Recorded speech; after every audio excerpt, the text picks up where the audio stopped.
வாயில இருக்கும், வேற எங்கேயுமே இருக்காது. அப்ப பாருங்க சங்கீதக்காரர் அழகா சொல்றாரு, என் வாயில எப்ப பார்த்தாலும் கர்த்தருடைய துதி மாத்திரமே இருக்கும்.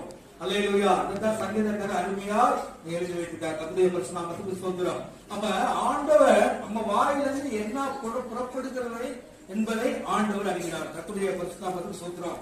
சிலர் பாருங்க ஆவிக்குரிய வாழ்க்கை அப்படியே இருப்பாங்க. இது எங்க நடக்க போகுது, இது எப்படி நடக்கும், இது என்ன மாதிரி நடக்கும், இதுல புலம்பிக்கிட்டே இருப்போம். அப்ப நம்ம வாயில ஆளுடைய துதி இல்ல, கர்த்தருடைய துதி இல்ல. அப்ப இல்லாதனால நம்ம என்ன பண்ணுவோம், எனக்கு என்ன நடக்க போகுது, நானும் வாரம் உபவாசம் போட்டு ஜெபம் பண்றேன், என் குடும்ப தேவைக்காக சொல்லிக்கிறேன், வாரம் தவறாம ஆலயத்துக்கு வர்றேன், எனக்கு ஒண்ணுமே நடக்க மாட்டேங்குது.